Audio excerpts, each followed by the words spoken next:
വേദിയിലും സദസ്സിലും സഖ്യതരായിട്ടുള്ള ബഹുമാന്യരെ സഹോദരങ്ങളെ സുഹൃത്തുക്കളെ, ഇന്ന് ഒഴുകിയെത്തിയ ഈ ജനസാഗരം എല്ലാ വിഭാഗം ആളുകളും രണ്ട് റീത്തിലെ മാത്രമല്ല, മറിച്ച് സമൂഹത്തിലെ വിവിധ മേഖലകളിൽ പിതാവിനെ നേരിട്ട് അറിയാവുന്ന, കേട്ട് പരിചിതമായിട്ടുള്ള എല്ലാ ആളുകളും ഒഴുകിയെത്തിയത് പിതാവിന് ജനങ്ങളുടെ ഇടയിലുള്ള ഒരു വലിയ സ്വാധീനത്തിന്റെ സൂചനയാണ്.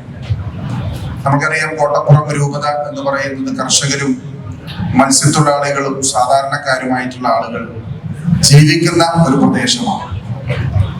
ജീവിതത്തിന്റെ എല്ലാ പ്രതിസന്ധികളെയും കഷ്ടപ്പാടുകളെയും അതിജീവിച്ച് ദൈവപുത്രനായി കടന്നു വന്ന, ആ വഴി ഇടയനായി നമ്മളുടെ ഇടയിലേക്ക് വന്ന പിതാവ് തീർച്ചയായിട്ടും സാധാരണക്കാരന്റെ പ്രയാസങ്ങളും ദുരിതങ്ങളും അറിഞ്ഞു തന്നെ മുന്നോട്ട് പോകുമെന്നുള്ള കാര്യത്തിൽ നമുക്ക് ആർക്കും സംശയമില്ല.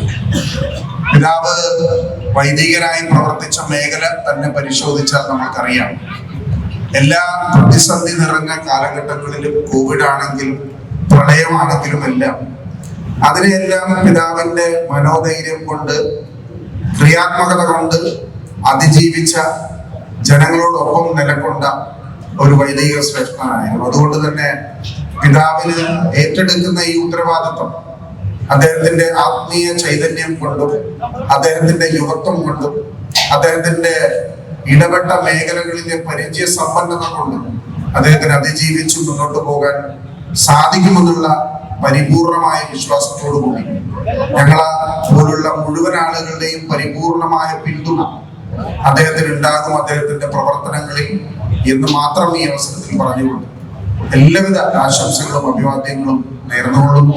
സൂചിപ്പിച്ചതുപോലെ തന്നെ വടക്കുംതല പിതാവ് ഹ്രസ്വമായ കാലഘട്ടമാണെങ്കിൽ കണ്ണൂര് എന്ന് പറയുന്ന രൂപതയുടെ വലിയ ഉത്തരവാദിത്വമുള്ളപ്പോൾ തന്നെ സാന്നിധ്യം കൊണ്ട് എല്ലാ ചടങ്ങുകളിലും ഇടപെട്ട എല്ലാ മേഖലകളിലും രൂപതയുടെ എല്ലാ പ്രവർത്തനങ്ങളും ഏകോപിപ്പിക്കാനും മുന്നോട്ട് കൊണ്ടുപോകാനും അദ്ദേഹത്തിന് സാധിച്ചു.